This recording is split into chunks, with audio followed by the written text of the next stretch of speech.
Bonjour à tous et bienvenue dans cette nouvelle et dernière vidéo de l'année. Il est temps de clôturer la saison 2024 et comme souvent ça va se passer sur la Saint-Élion, ou plutôt cette année sur la Lyon-Saint-Élion.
Bon, vous commencez à connaître le schéma. Après 2021, 2022 et 2023, me revoici devant la halle Tony Garnier à Lyon pour aller récupérer mon dossard, ou plutôt ma chasuble.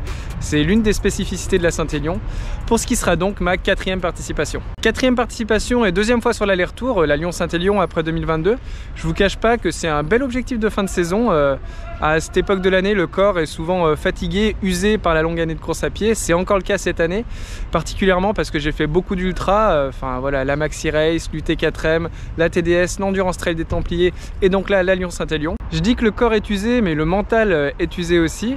Donc l'objectif, même si c'est ma seconde Lyon-Saint-Élion, ce sera simplement d'aller au bout. D'autant plus que cette année, édition spéciale, édition anniversaire pour les 70 ans de la Saint-Élion, on a un parcours exclusif, 82 km et 2300 D+, donc plus long que d'habitude, ce qui fait 164 km sur l'aller-retour.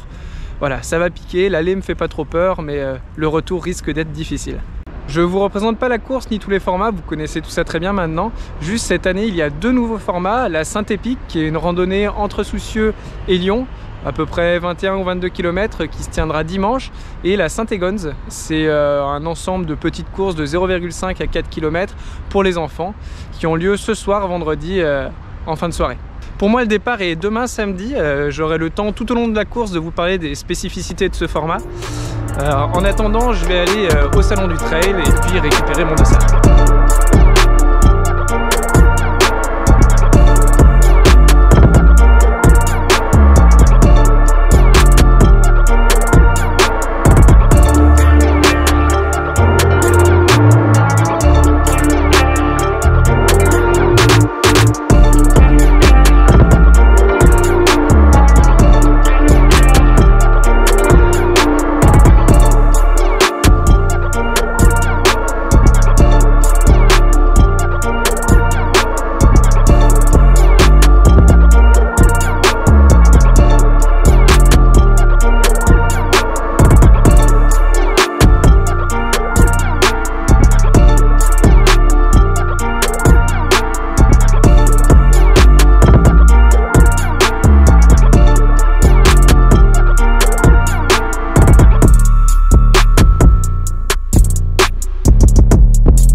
Et voilà, la fameuse chasuble jaune est récupérée. L'idée maintenant, ça va être de l'emmener jusqu'à Saint-Étienne et puis de la ramener jusqu'ici. Niveau météo, ça sera probablement la Saint-Élion la plus douce depuis longtemps, en tout cas la plus douce de toutes celles auxquelles j'ai participé. Là, c'est la première année où je trempe pas de froid devant la halle pour vous faire mon introduction. Donc voilà, il y aura normalement pas de verglas, pas de pluie. Mais bon, ça veut aussi dire pas de neige. On peut pas tout avoir. Une Saint-Élion sous la neige, c'est magnifique, mais ce sera pas pour cette année. En tout cas, après pour la forme, on verra surtout en fonction de la nuit que je vais passer. Vous savez que c'est le gros problème chez moi. C'est surtout ça qui va déterminer à partir de quel moment, à partir de quel point je vais commencer à vraiment galérer. Donc voilà, en espérant passer une nuit au moins réussir à dormir 3-4 heures, quoi, ça serait bien. Sur ce, je vais finir de préparer mes affaires et me reposer. Vous, je vous laisse avec la partie engagée du jour qui traite des 9 limites planétaires. Et puis on se retrouve ici demain matin pour le départ.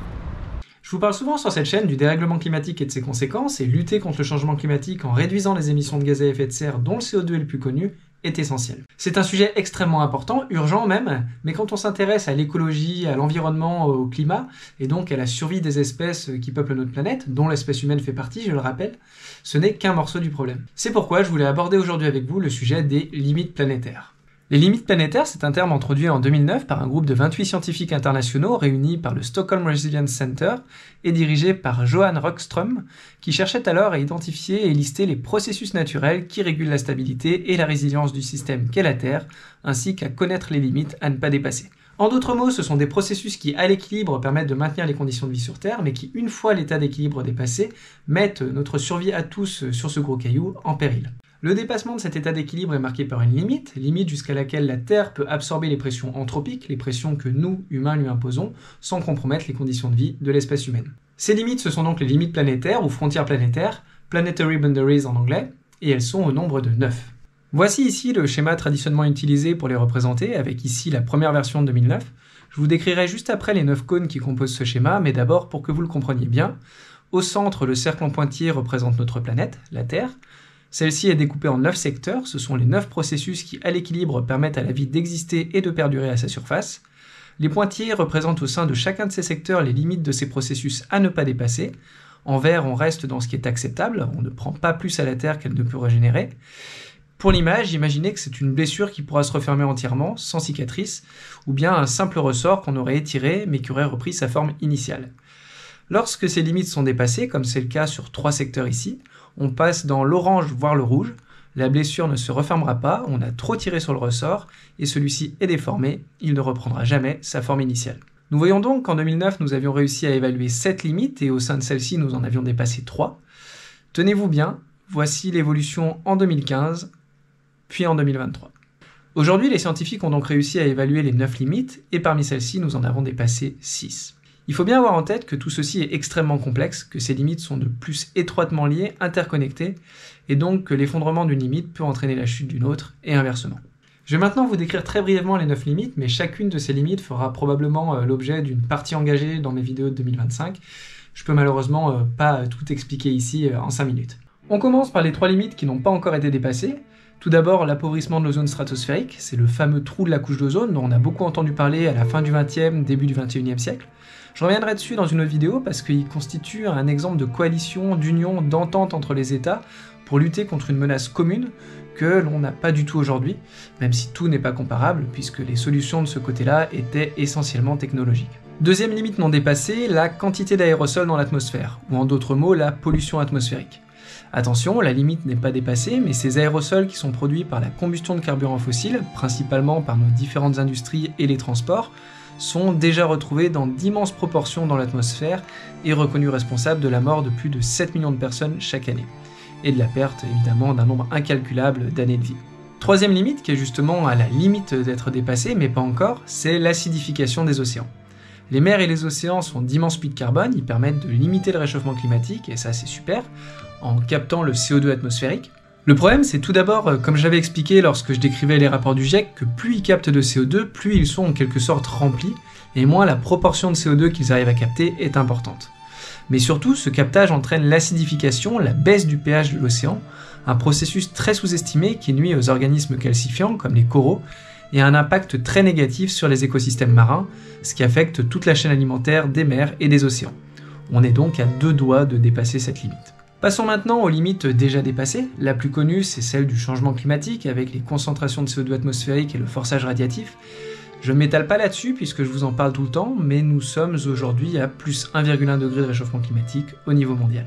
Cinquième limite également très largement dépassée, celle de l'intégrité de la biosphère ou de la biodiversité. Elle se résume très simplement, nous avons entamé la 6e extinction de masse des espèces peuplant la planète, la première créée par une espèce, la nôtre, les autres ayant été causées par des phénomènes naturels comme des astéroïdes, l'activité géologique et volcanique, une ère glaciaire ou encore l'épuisement de l'oxygène dans les océans. On peut donc être comparé sans aucun problème à des catastrophes naturelles d'une immensité que nous n'imaginons même pas. Sixième limite, le changement d'utilisation des sols. Il s'agit de la transformation des paysages naturels, notamment les forêts, les prairies, via la déforestation, l'élevage, l'urbanisation à outrance. Tout cela limite grandement des fonctions écologiques essentielles, telles que la séquestration du carbone. On connaît le pouvoir des arbres à ce niveau-là, par exemple, qui, tout comme les sols, constituent un excellent puits de carbone, mais cette limite a malheureusement, elle aussi, été dépassée. Septième limite, les changements dans le cycle de l'eau. On différencie deux types d'eau. L'eau bleue, qui correspond à la part de l'eau de pluie qui va dans les fleuves, les rivières, dont je vous parle tant lors de mes pérégrinations en montagne, mais aussi les nappes phréatiques, puis in fine dans les mers et les océans, et l'eau verte, c'est-à-dire celle absorbée par les sols et les végétaux, la biomasse. Dans les deux cas, nous avons tellement déréglé ces cycles que l'on ne peut plus assurer le bon niveau d'humidité des sols ou le niveau correct des fleuves, rivières et nappes phréatiques. Pour vous montrer l'interconnexion des différentes limites, celle-ci associée au changement climatique est la source de sécheresse et de difficultés d'accès à l'eau. Problème qui touche plus de 4 milliards de personnes sur Terre et qui commence même à nous toucher à certaines périodes de l'année dans nos pays pourtant riches et industrialisés. Huitième limite, la modification des flux biogéochimiques. Mais pour aller au plus simple, on va parler de la perturbation des cycles naturels de l'azote et du phosphore. Ce sont des éléments clés dans l'environnement pour les différents organismes et leur vie dans leurs écosystèmes. Malheureusement, l'homme a complètement bouleversé ces cycles, particulièrement avec l'agriculture et les engrais azotés, qui mènent in fine à l'eutrophisation des sols et des eaux, une nouvelle preuve que notre modèle d'agriculture n'est pas viable tel qu'il existe aujourd'hui. Enfin, et j'ai gardé cette dernière limite pour la fin car les scientifiques n'ont réussi à la quantifier que récemment, il s'agit du rejet de nouvelles entités dans nos écosystèmes. Cela prend en compte les microplastiques, les métaux lourds, les solvants, les perturbateurs endocriniens, les matériaux radioactifs, etc., etc. Nous en sommes à un point où nous avons réussi à polluer absolument toute la surface de la planète. Du haut du mont Everest à 8848 mètres d'altitude, où est monté notre ami Inoxtag, jusqu'au fond de la fosse des Mariannes à 11 000 mètres de profondeur. Lieu, je le précise, que nous ne sommes pourtant même pas capables d'atteindre physiquement aujourd'hui.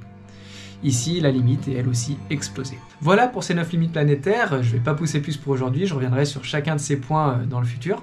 Je vous parlerai également de la stratégie du donut qui parle des critères économiques et sociaux à prendre en compte lorsque l'on aborde cette thématique. En attendant, si ça vous intéresse et pour plus d'infos, je vous conseille cette vidéo de chez Anatole qui est vraiment très bien faite et dont je me suis partiellement inspiré pour l'écriture de cette vidéo.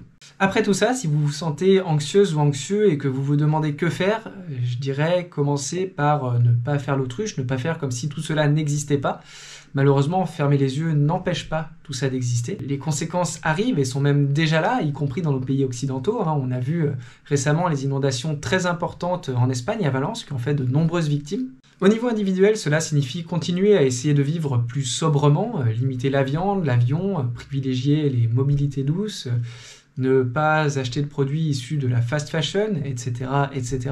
Mais cela signifie aussi soutenir le travail de ceux qui maîtrisent ces sujets, les scientifiques, les activistes qui militent et agissent chaque jour face aux géants industriels qui sont en grande partie responsables de tous ces problèmes. Ne pas hésiter non plus à dénoncer vous-même ces industries, à partager l'information, les publications des activistes et des vulgarisateurs sur les réseaux. Il ne faut pas oublier que le savoir est une arme et que si tout cela bouge aussi lentement, c'est en grande partie parce qu'on est trop nombreux à ne pas savoir.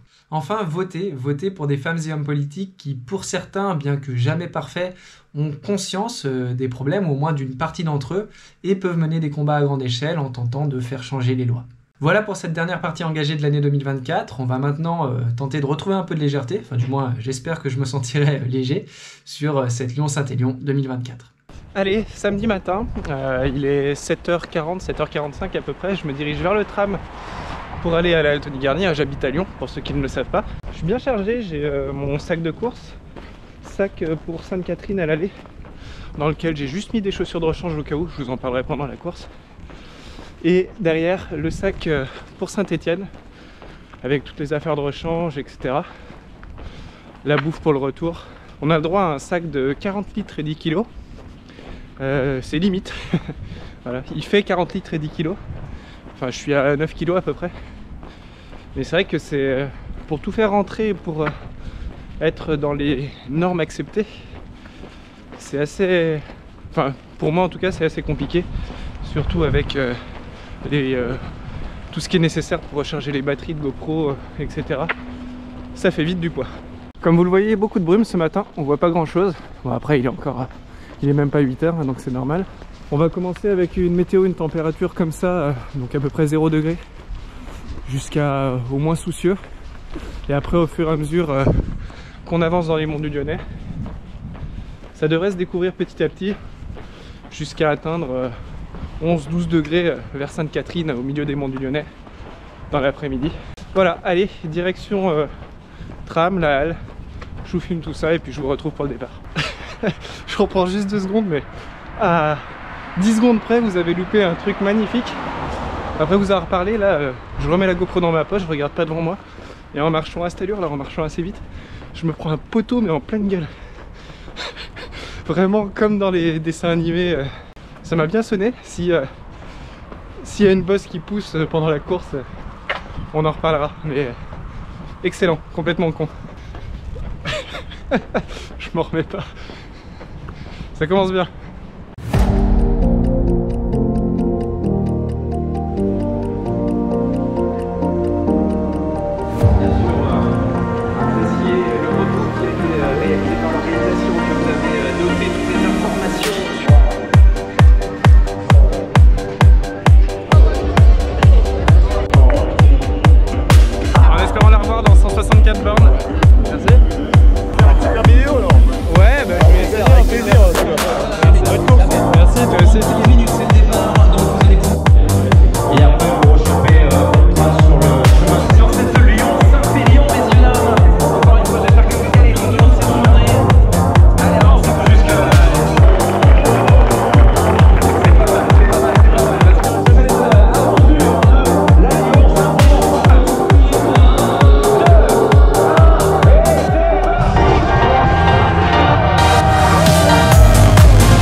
Je me suis dit, il est déjà en train de placer une attaque.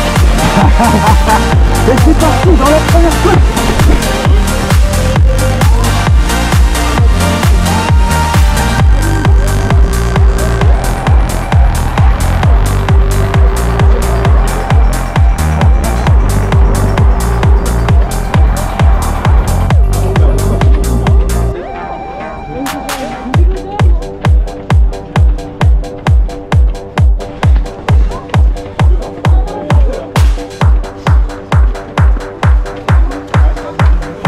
On n'est pas dessus. 4 on n'est pas dessus. 45 degrés. Justement. Non mais je vais faire un beau film.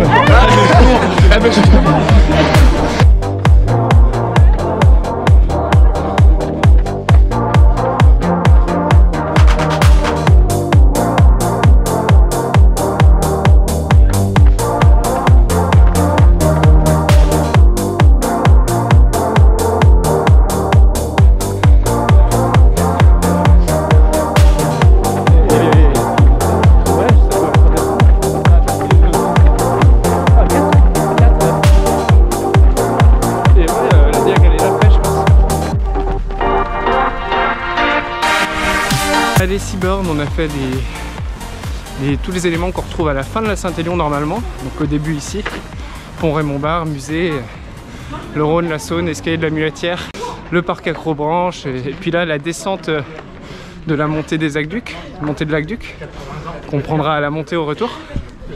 Les aqueducs lyonnais, hein, donc c'est vrai que j'en ai pas parlé sur mes précédentes vidéos, mais donc s'ils datent de l'époque romaine, il y en avait 4 qui alimentait Lyon, Lugdunum à l'époque. Un qui venait des Monts d'Or, l'aqueduc des Monts d'Or, l'aqueduc de Liseron et l'aqueduc de la Brévenne qui venait des Monts du Lyonnais, là où on se dirige, et l'aqueduc du Gier qui venait du Pilat, le plus long des 4, à peu près 90 km d'ici. Et ils datent tous de entre moins 10 avant Jésus-Christ jusqu'à 100 après Jésus-Christ. Là je vous les ai dit dans l'ordre chronologique de leur construction. Et une de leurs particularités, c'était que pour acheminer l'eau à Lyon, qui est assez haut par endroits, notamment au niveau de Fourvière, ils avaient une technique de siphon, contrairement à la plupart des aqueducs où En fait, il fonctionne juste en les faisant baisser de peut-être 1 cm par mètre sur la construction. Voilà, c'était pas que cette technique qui était utilisée sur ceci. Voilà pour l'instant histoire de cette Lyon Saint-Élion.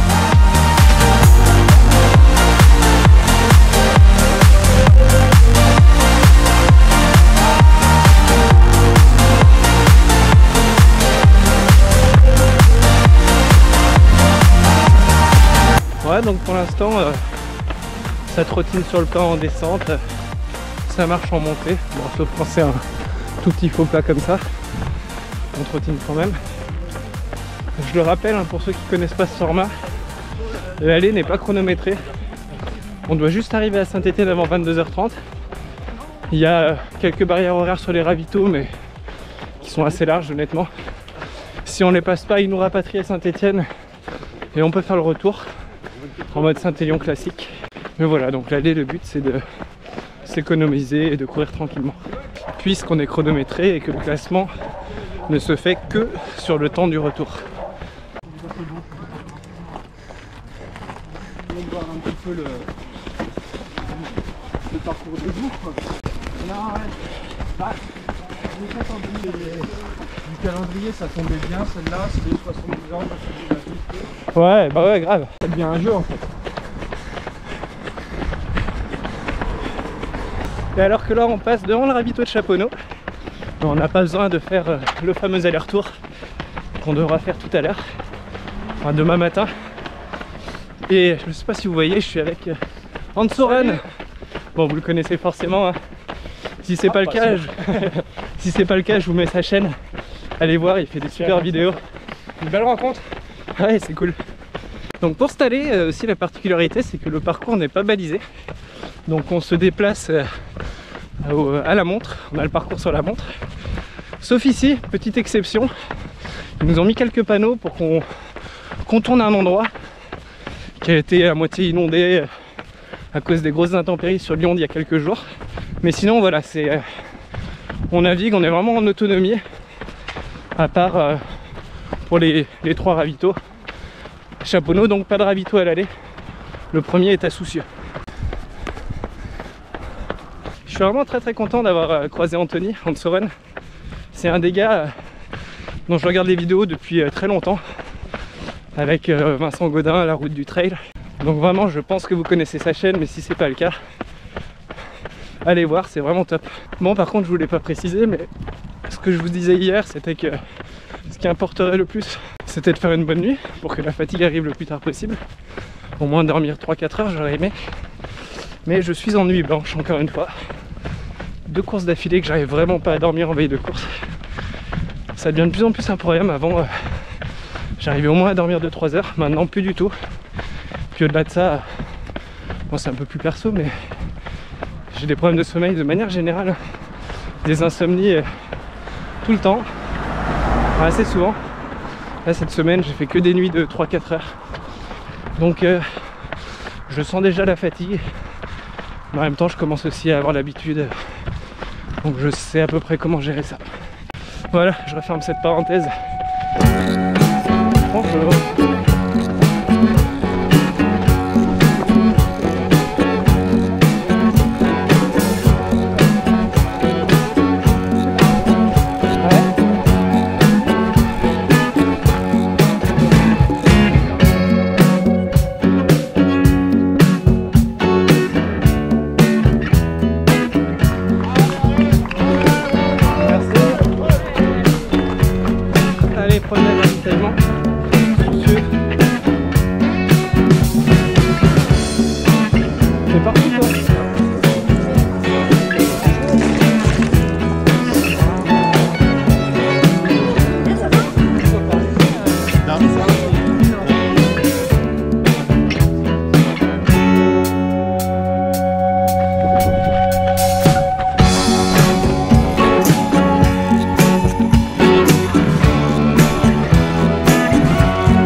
Allez, on commence à arriver sur une portion un peu plus nature. C'était quasiment que du bitume jusqu'à Soucieux. Donc on va passer le premier ravito, le second Sainte-Catherine environ 30 bornes.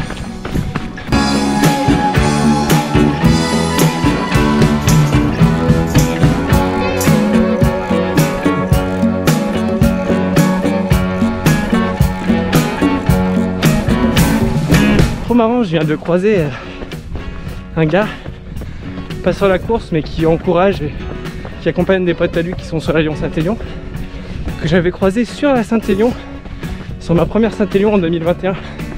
Lui il faisait la Lyon-Saint-Élion et j'avais discuté 30 secondes avec lui à Chausson et c'est trop drôle de le recroiser par hasard ici. Ah bon, si tu regardes cette vidéo, ça m'a fait plaisir de te parler de 10 secondes. Bon, et là par contre, en montant un peu en altitude, on retrouve de nouveau le brouillard. Mais bon, il fait pas froid, hein. Comme vous voyez, je suis parti en t-shirt, un t-shirt long, un t-shirt court par-dessus, short en bas, pas de gants pour le moment. Il faisait 0 au départ à Lyon, ils annoncent jusqu'à 12 degrés à Sainte-Catherine cet après-midi. On a vraiment des conditions très très douces cette année. Ouais, par contre, je suis fatigué.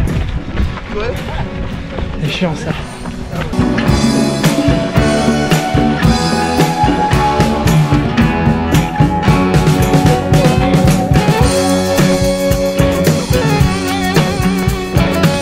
Bon, et pour la première fois sur une course, je teste un nouveau matos. Enfin, je vous en parle juste après la descente. Pas grand chose là, hein.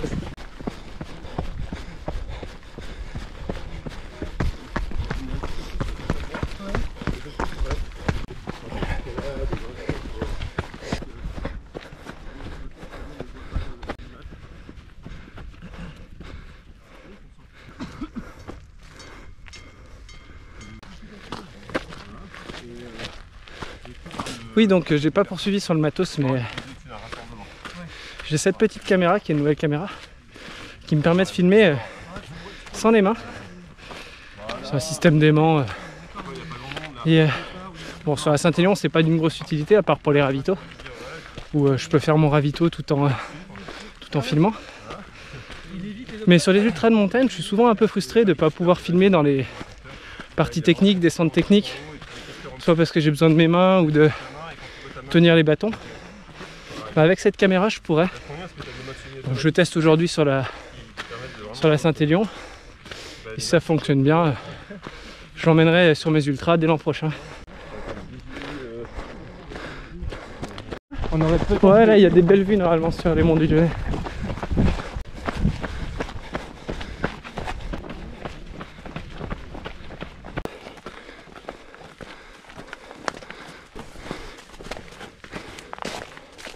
J'ai pas précisé, mais on a passé les 1000 des plus il n'y a pas longtemps, autour du 30e kilomètre. On est à peine 5 km de Chausson là, même moins. Mais bon, à l'aller, il n'y aura pas de ravito hein, là-bas. Ça sera qu'au retour.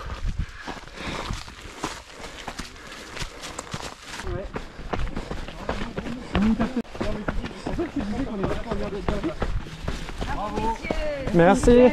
Dans le soleil. Merci. On est à Chausson. Donc les tentes sont déjà installées pour ce soir. Mais comme je vous disais là, il n'y a personne, il faut attendre Sainte-Catherine. Bonjour. Bonjour. À cette nuit. Merci à toutes. Et toujours avec le monsieur de Soren. Et on est en forme en plus. Ça va. Lui plus que moi je pense. Moi la nuit blanche je fais un peu sentir. Mais ça va le faire. Ouais. Il reste un peu une belle trappe. Ouais quand même ouais. 50 là.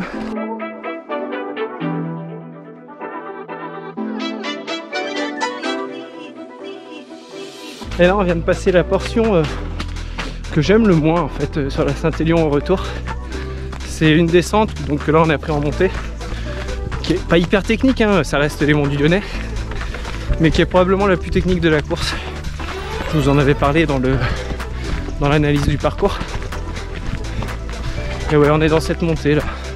Enfin, on a fait la partie un peu plus gênante. Et on est à peu près à 2 km du Signal environ. De 200 des plus à peine. Là Sainte-Catherine doit être à Ouais, 14 bornes. Ça avance tout doucement. Et à ma droite, on voit la croix du signal. On arrive en haut là. Donc le point culminant de la course. 920-930 mètres d'altitude, je crois. Je sais plus exactement. Point culminant de la course, mais deuxième point des Monts du Lyonnais. Je sais pas si vous la voyez. Juste là. Et là, ça y est, ça s'est vraiment découvert. Oh, c'est beau derrière. On est passé au-dessus du brouillard. T'as vu la vue derrière en toi? Ah non, ouais. Sinon, c'est toujours la neige, la pluie. Hop. Je m'échappe 2 secondes pour aller prendre la vue. Ouais, on voit les Alpes en fond. Donc ici on est au Signal, on a une petite plateforme, mer de nuages magnifique. Et regardez en face, je sais pas si vous le voyez, mais nous on le voit vraiment très très bien, le Mont Blanc.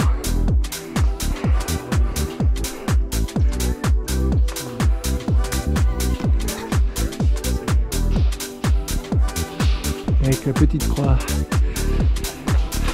Allez, ça poursuit. Bon, là on a fait le gros du D+, hein. Donc ouais, il doit rester 1000 D+, à peu près. On est bientôt à la descente du Rampeau, qui sera la grosse montée au retour. Pareil, je vous filmerai ça. Merci. Et par contre, je meurs de chaud. Vraiment, je suis en t-shirt et pourtant...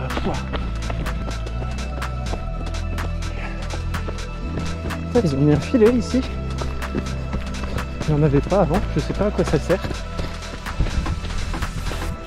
Regardez-moi quand même les belles vues des Monts du Lyonnais. C'est sous-estimé, parce qu'on passe de nuit d'habitude. Mais c'est joli le jour, très joli même.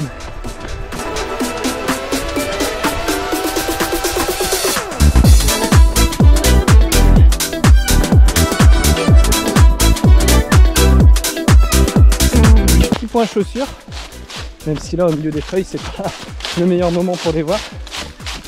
Je suis parti sur l'allée avec les Mont Blanc, Altra Mont Blanc, une vieille paire que j'avais qui a plus de 700 bornes, avec laquelle j'avais fait le Saint-Jacques, notamment Nice quand j'ai abandonné aussi, il y a plus d'1 an. Enfin, je les ai depuis à peu près 2 ans. Et pour le retour, je changerai. Je prendrai les Mont Blanc, mais version carbone, quasiment neuve. J'ai fait une sortie de 6 km avec, mais pour le reste, c'est tout quoi. Mais bon, vu que je connais bien la chaussure Mont Blanc, le fait de pas trop les avoir utilisées devrait pas me porter préjudice. Merci. Merci.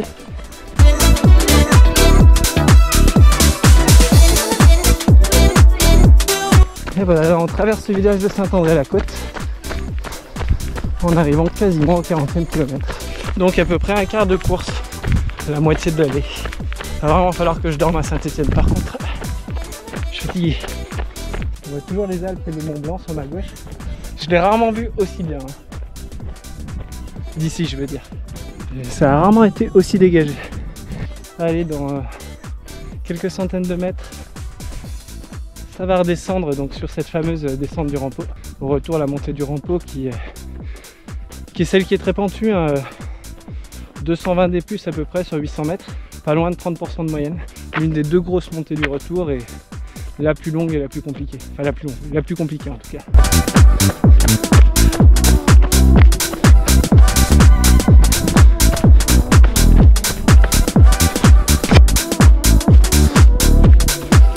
Là ça y est, on est dans cette descente. Oh, c'est hyper sec, hein. Ça glisse pas du tout. Le terrain cette année c'est un régal. Ça réduit quand même considérablement la difficulté de la Saint-Élion. Même si bon, on connaît pas encore les conditions de ce soir, mais c'est pas la même.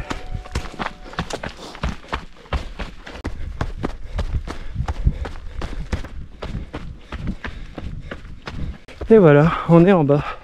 Bon, à la descente ça va. Ça me rappelle plein de souvenirs de refaire cette allée de la Lyon-Saint-Élion. Plein de souvenirs d'il y a 2 ans. L'impression de revivre les mêmes moments, mais dans un autre espace-temps. Enfin, c'est trop bizarre. Un peu de nostalgie. Puis je me remémore ce qui s'est passé. Ici, je me rappelle que j'avais croisé un gars qui m'avait encouragé, qui avait été super bavard. Allez, Sainte-Catherine dans 6 km là. J'ai laissé partir Anto là pour le coup. On a fait quasiment 30 km ensemble, mais il est plus en forme que moi. Il va faire une belle perf, je pense, sur le retour notamment. Moi, j'aurais bien aimé mettre moins de 10 heures, mais vu comme je me sens fatigué, ça va être compliqué. À l'aller, je pense que je vais mettre à peu près 10 heures, mais au retour, enfin, tout dépend. Si j'arrive à dormir à Saint-Thé, peut-être que ça me sauvera la vie. Mais j'ai peur de me dormir dessus au retour. Bravo, bravo. Merci. Ouais, par contre, le fait qu'il fasse super chaud pour la saison fait que je bois plus. J'ai pris que 2 gourdes là sur la course. Ça fait déjà 23 bornes, quasiment 3 heures qu'on est parti de Soucieux. Je suis bientôt à sec, enfin je suis à sec en fait. Heureusement le ravito Sainte-Catherine est bientôt. Mais ouais, cette météo exceptionnelle pour la saison me fait boire plus que ce que je pensais.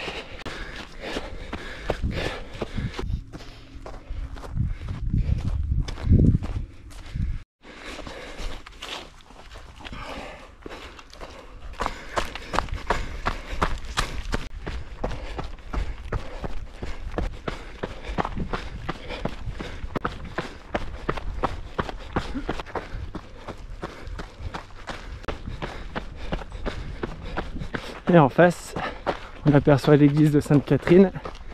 On arrive au village. Le ravito est un peu plus loin, là, un petit kilomètre. Merci. Et ici, au retour, seront positionnés tous les bus d'abandon. Toujours plein de coureurs qui lâchent mentalement en voyant les bus chauffer. J'espère que ce ne sera pas mon cas aujourd'hui. Et on voit les tentes du ravito juste là-bas. Ouais, on passe à droite là.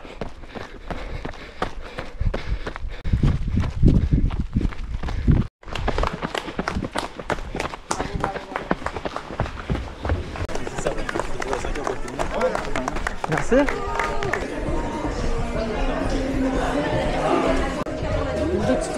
Ouais. Merci. Non, c'est bon. T'as rien posé que tu oublies pas? Non, c'est bon. Allez, je suis reparti de Saint-Christo. Puis boire, ça m'a fait du bien. Commence à faire un peu plus frais là. Enfin, je sais pas si c'est le fait que on avance dans la journée ou le fait que le corps se refroidisse au fur et à mesure de l'effort. Probablement un peu des deux. Là, j'ai à peu près 13 bornes normalement jusqu'à Soucieux, jusqu'à Saint-Christo.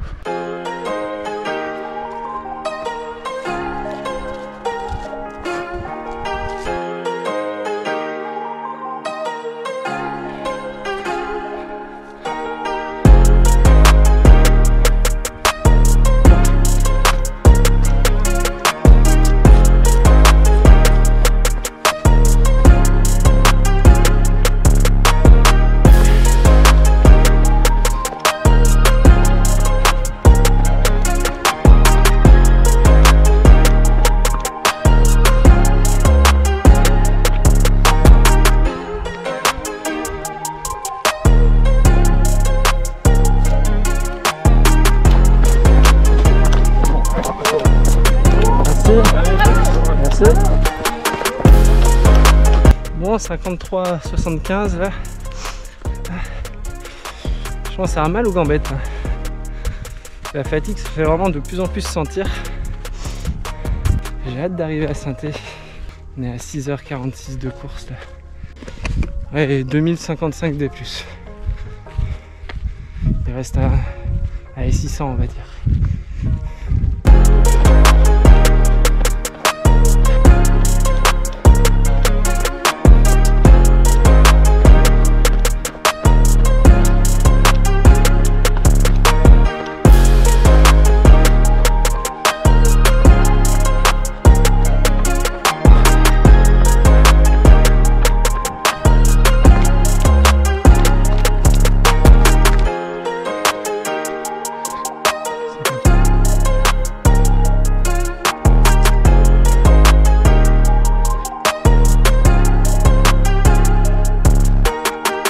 Le soleil est en train de se coucher, il est 16h21. Dans moins d'1 heure il devrait faire nuit. Là je suis à Saint-Christophe dans 3 km et demi à peu près. Je suis pas très bien au niveau jambes, tout ça, enfin, j'ai mal aux pieds, un peu de douleur, mais ça va en vrai. Le vrai problème c'est, bon, comme j'ai déjà dit 5000 fois, cette fatigue. Évidemment je m'endors, pas agréable du tout. Mais j'ai un peu des palpitations aussi depuis quelques kilomètres. Et quand je m'endors, la vision qui se trouble. D'un point de vue santé, c'est pas ouf quand même. Donc je me suis dit que bon, dans tous les cas, je vais aller à Saint-Thé. J'essaye de dormir là-bas. Si j'arrive à dormir et qu'au réveil, ça va, je repars. Bonjour. Si c'est pas le cas, si j'arrive pas à dormir, bon alors là j'arrête de toute façon parce que enfin, d'un point de vue santé c'est vraiment pas bon. Et si j'arrive à dormir, que je me réveille, que ça va toujours pas, toujours ces palpitations, j'arrête aussi. Par contre si ça va mieux, je repars. Mais voilà, à Lyon-Saint-Élion j'ai déjà fait. J'ai encore beaucoup d'autres courses à faire. Je pense qu'il faut vraiment que je soigne ces problèmes d'insomnie. Et là, ces symptômes, ça veut pas dire que c'est grave, mais c'est pas non plus rassurant. Faut que je m'occupe de ça. Il y a des choses plus importantes que des courses dans la vie.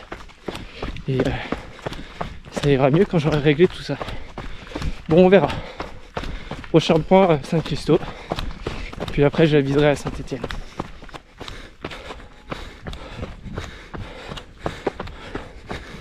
Et bah celle-là, elle était déjà il y a un mois quand j'avais fait ma reco. Elle n'a pas bougé. Allez, le village en face, c'est Saint-Christophe. Quasiment 60 bornes là. Il en reste 21. 20 quand on sera au ravito.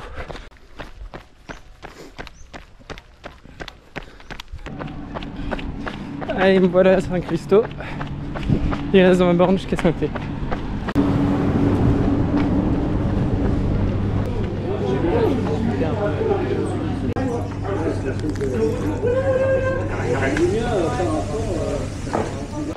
Je pars de Saint-Christophe. Je me suis arrêté quasiment 10 minutes. Du coup j'ai un peu froid. Wow. Il y a un début de crampe à laine, mais réducteur. Mais ça va passer. Vu qu'il va faire nuit, j'ai mis la frontale. Il fait plus frais. J'ai mis une petite veste. Et puis allez, maximum 3 heures j'espère jusqu'à Saint-Thé. J'aimerais bien mettre moins. Et nous voici au col de la Gâchette. Beaucoup de monde ici au retour. Et au premier ravito aussi.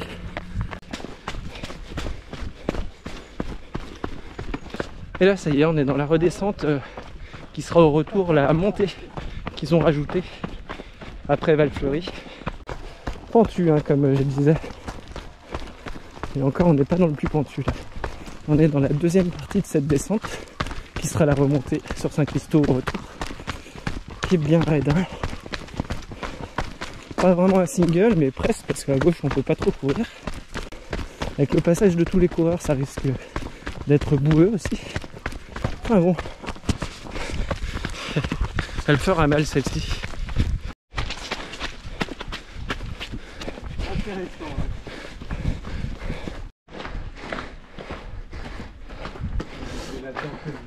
Et on arrive à Val-Fleury. Allez, Val-Fleury c'est fait. On remonte. C'est fait une fois, mais pas deux. Ouais, c'est fait qu'une fois. Cette partie là, cette descente, je trouve qu'elle est piégeuse. Enfin là la montée, mais dans l'autre sens la descente, je trouve qu'elle est piégeuse. Ça glisse en plus. Ça glisse et il y a des cailloux un peu plus haut là. Okay. Bon ça y est, il fait quasiment totalement nuit là. On va pas tarder à attaquer la redescente sur Sorbier. Une fois à Sorbier, il restera 8 bornes. Ça va mieux que tout à l'heure, mais c'est toujours pas ça. Hein. J'ai envie de dormir. Il y a un joli coucher de soleil en face, avec une belle vue sur les lumières de Sorbier et Saint-Étienne.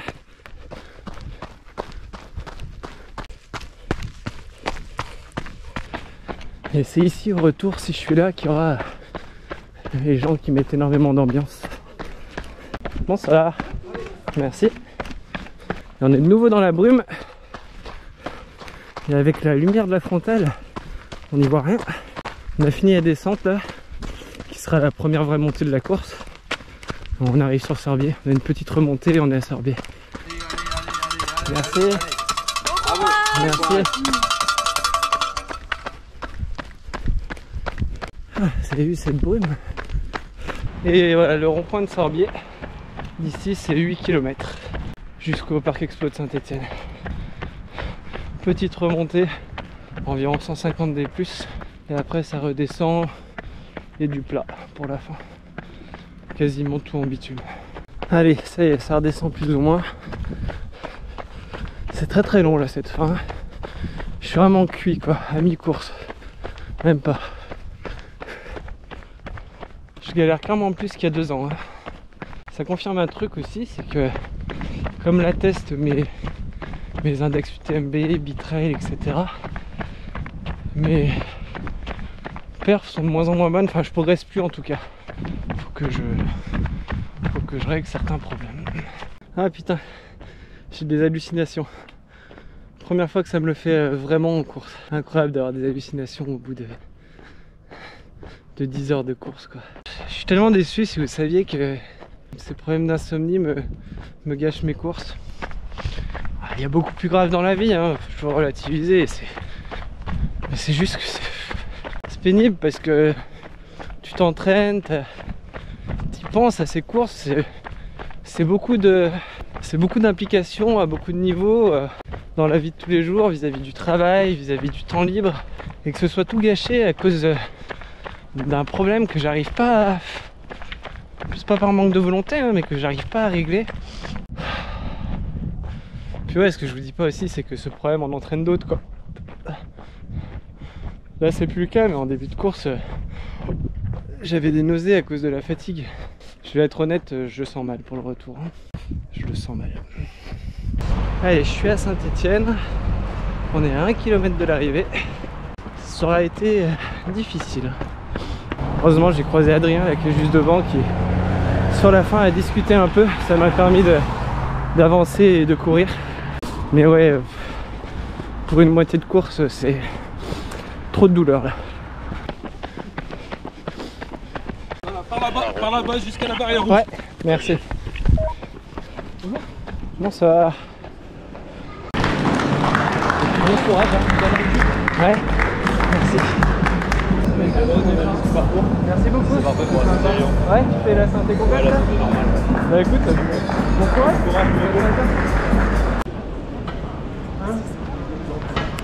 Je suis au parc expo de Saint-Étienne.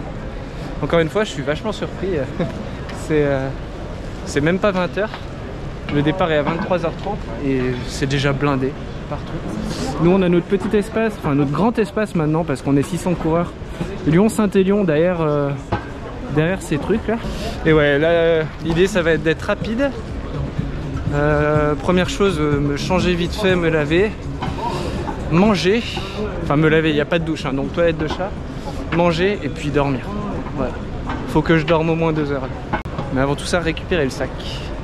Et ce que je vous montre là, c'est une seule partie de la salle. Hein. De l'autre côté où on est arrivé, il y avait également beaucoup de monde. C'est vraiment, il n'y a qu'ici qu'on voit ça. Des sacs de couchage, des tapis de sol partout, des gens qui dorment en attendant le départ. Donc vous voyez là pour l'instant dans l'espace Lyon-Saint-Élion, il y a vraiment quasiment personne. Et tout à l'heure ce sera blindé de chez blindé. Allez, je déplie toutes mes affaires et puis je reprends tout à l'heure. Allez voilà, je me suis changé. Je vais manger, je vais commencer par aller manger. Je suis plus mal qu'il y a 2 ans. Là il y a 2 ans après m'être changé, j'avais quasiment pas mal aux jambes. Enfin tout allait très bien. Là c'est dur hein, honnêtement. Mais ça va quand même un peu mieux après m'être posé 3 secondes. Comme je l'ai dit déjà 10 fois, si je dors, je pense réussir à reprendre le départ. Sinon, on verra. Le repas du soir, c'est bien, ils font gaffe aux allergènes ou aux gens qui sont végétariens comme moi. Donc les pâtes sont sans viande. Enfin, bref, de manière générale, c'est un repas sans viande, donc c'est trop bien. Par contre, c'est pas vegan, mais voilà, si on est vegan, on peut toujours prendre ce genre de choses. Pas le fromage, mais les lentilles et le taboulé. Bon, j'ai absolument pas réussi à dormir, pourtant j'étais claqué. Rien ne va, je me suis rhabillé quand même, je pense que je vais repartir, là, le départ est dans moins d'un quart d'heure. Mais je suis pas confiant du tout, pas du tout du tout. On va tenter, je vais voir ce que ça va donner. On va tenter. T'as essayé de chercher à comprendre Donc peut-être que sur les... Ah ouais, bah ouais. Et...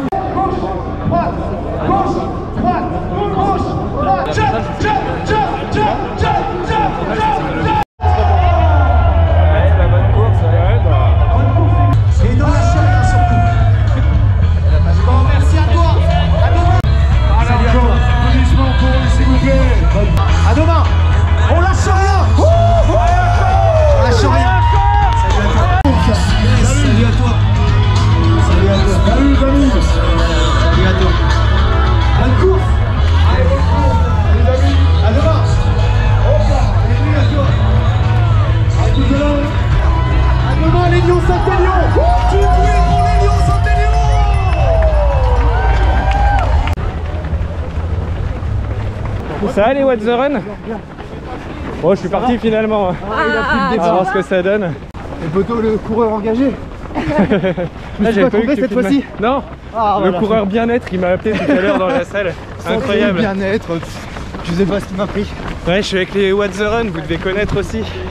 Si c'est pas le cas, je vous mets un petit lien vers leur chaîne. Moi je fais exactement pareil. Ouais bah c'est cool que t'aies pris le... Ouais, ça va à peu près là. On verra après. Ouais, ça c'est le premier kilomètre BB Sport, c'est l'animation.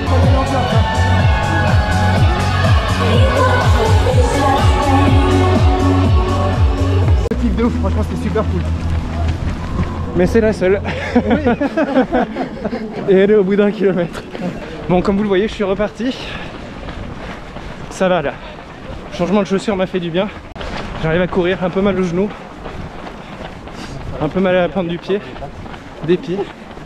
Mais pour l'instant ça va. Il reste 80 bornes. Et pour l'anecdote, c'est la première année où je pars avec que 2 couches. Un t-shirt long et une sorte de... une seconde couche longue, un peu plus épaisse. Mais pas de veste imperméable par-dessus. Il fait vraiment chaud. Et pour la première fois aussi, je suis parti à la toute fin du SAS. Donc toujours le premier SAS, hein, Élite, Perf, Lyon-Saint-Élion. Mais tellement à la fin que on était sur le côté. Quand il y a eu les animations, on n'était pas devant l'arche. Vous avez dû le voir au départ. C'est une première aussi. Mais bon là, ça servait à rien de me mettre devant. Et on a fait les 2 premiers kilomètres et demi pour sortir des grands boulevards de Saint-Etienne. Dans l'autre sens, on va monter un peu, puis redescendre sur Sorbier d'ici 5 km 5. Commencer à connaître maintenant. C'était cool aussi au départ, j'étais avec des potes de mes études et ma copine Clémence qui font tous les 3 la Saint-Élion classique. Ça m'a remotivé un peu, ça m'a reboosté. Niveau quantité de bouffe dans le sac, il y en a dans la même team que moi quoi. Courage! Ça fait 4 km qu'on est parti. Il est minuit. Et les gars sur le bord des routes nous parlent déjà de bière à l'arrivée quoi. Je viens de dépasser les 3000 D+. Et là ça y est, on redescend sur Sorbier. On y sera dans environ 2 km. Cette année, rien à voir avec il y a 2 ans. Il y a 2 ans, on s'était fait énormément doubler, bousculer. Mais là, je pense que le fait d'être parti à la fin du SAS, j'ai échappé à ça. Là, on arrive sur Sorbier. Il y a, je sais pas, une quinzaine peut-être de gars là avec 2 qui nous ont doublé hyper rapidement ou des relais. Mais pas tant plus que ça. Ouais, voilà, comme ça. Mais c'est confort quoi, là ça va.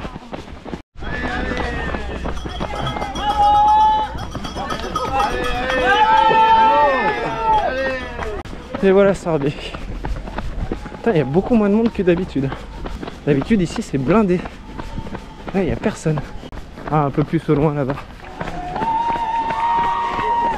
Allez, le courage! Bravo! Bravo! Bravo! Allez!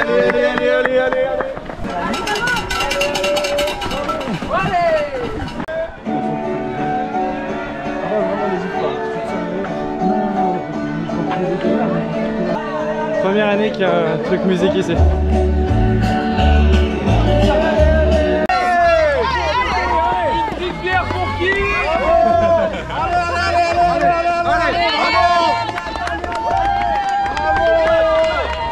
Allez, on est dans la redescente après Sorbier. Et dans 1 km environ.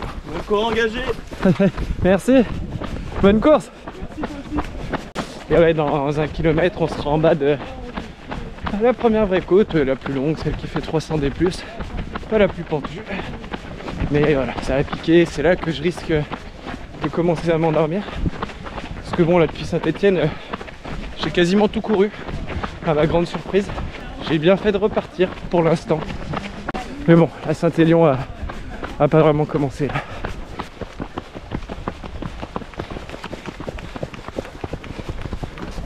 Et ça y est, on a les rayons de lumière derrière.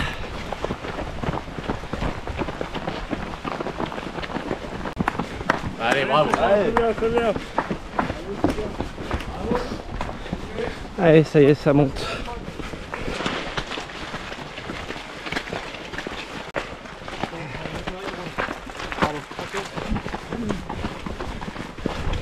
Allez, on arrive au fameux point dont je vous parlais à l'aller. Chaque année, il y a un groupe qui met une grosse ambiance. C'est le meilleur point sur la Saint-Élion. On les entend de loin. Allez, ils sont toujours aussi bien déguisés.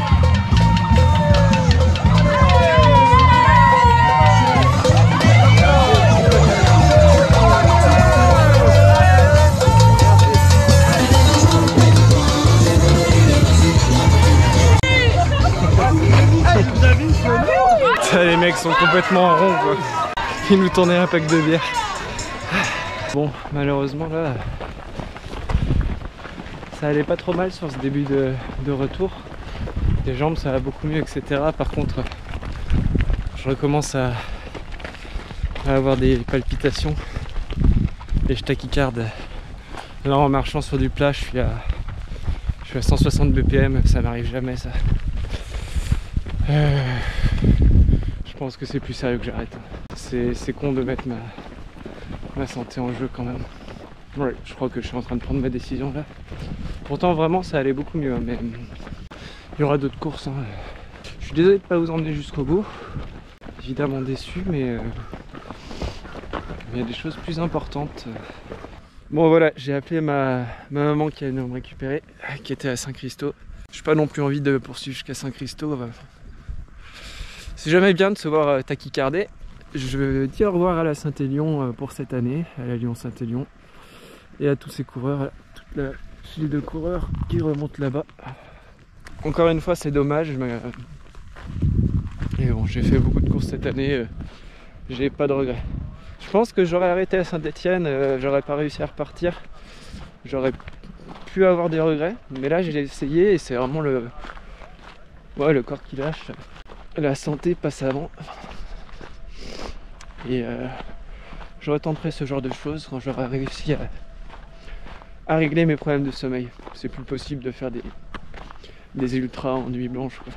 Allez, je vous ferai peut-être un petit débrief un peu plus tard parce que bon, je sais pas, je vais peut-être essayer de dormir un peu dans la voiture ou je sais pas comment ça va se passer, mais je vais quand même aller à la Tony Garnier pour accueillir les copains qui courent. Beaucoup de monde à voir à l'arrivée et à féliciter. On peut pas toujours tout réussir. Ouais, je me parle un peu à moi-même en même temps, je relativise. Bon, nouveau rebondissement. C'était bloqué en fait là où je voulais que ma mère aille, donc je vais aller jusqu'à Saint-Christo, mais en coupant, je vais pas redescendre à Val-Fleury, faire la descente et la remontée. Je fais tout en marchant là, j'en ai pour 1 heure je pense. Du coup je suis revenu sur la trace pour un petit moment. Je suis en plein milieu du peloton. Je suis au col dans 300 mètres là. je vois le bout de cette édition 2024. J'ai rejoint les coureurs après avoir coupé. Ce qui est fou par contre, c'est que bon, on est reparti il y a 2h30 à peu près de Saint-Étienne. Et j'ai pas eu envie de dormir une seule fois. C'est incompréhensible, je comprends vraiment pas comment fonctionne ce corps de vieux trentenaire là. Merci. Bon voilà, c'est juste avant Saint-Christo au retour que ce sera stoppé ma Lyon-Saint-Élion 2024. Je vais pas vous refaire toute l'histoire, hein, je vous fais un petit débrief balcon quand même. Mais normalement vous avez vu la vidéo si vous en êtes là. Principalement les problèmes de sommeil hein, qui auront tout gâché. C'est pas la première course où ça me fait ça, mais c'est la première course où c'est aussi problématique. Je sais plus si j'ai dit dans la vidéo, mais la semaine avant c'était une moyenne de 4 heures par nuit, plus nuit blanche juste avant de partir. Ça je crois que je l'ai répété pas mal de fois. D'ailleurs, on voit vraiment à ma tête sur l'allée dès le début de course que je suis hyper marqué. J'ai regardé les rushs, même moi je me suis trouvé avec une très mauvaise tête. Voilà, ça plus la fatigue accumulée de toute l'année sur les nombreuses courses avec pas mal d'ultras. Je me cherche pas des excuses, hein, mais c'est la raison qui fait que ça a donné ça. Sur le retour, j'avais pourtant vraiment des sensations pas mauvaises, hein. Les douleurs aux jambes avaient à peu près disparu. Bon, forcément les jambes un peu lourdes, mais ça c'est normal dans tous les cas après avoir fait 82 bornes. Mais d'un coup, je me suis remis à tachycarder. Vraiment, pour moi, 160 BPM, surtout quand tu as déjà couru, normalement, le cœur ne remonte plus aussi haut. Là, 160 BPM sur du plat, allez, faux plat montant en marchant, c'était absolument pas normal. Plus ces sensations de cœur qui tape fort. Très certainement la fatigue. Après, peut-être aussi le fait que pour compenser la fatigue, j'ai pris des gels caféinés, moi qui bois pas trop de café d'ordinaire. Dans tous les cas, c'est pas top. Niveau santé, je pense qu'il valait mieux arrêter. Comme je l'ai déjà dit, cette Lyon-Saint-Élion, je l'ai déjà faite une fois, la Saint-Élion 2 fois.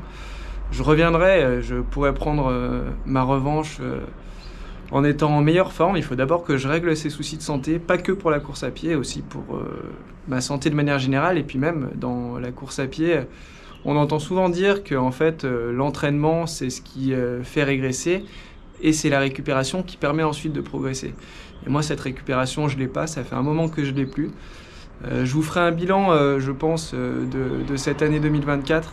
Mais même si j'ai accompli des courses que je voulais finir, je pense que j'ai plutôt régressé cette année, notamment à cause de ces problèmes de sommeil.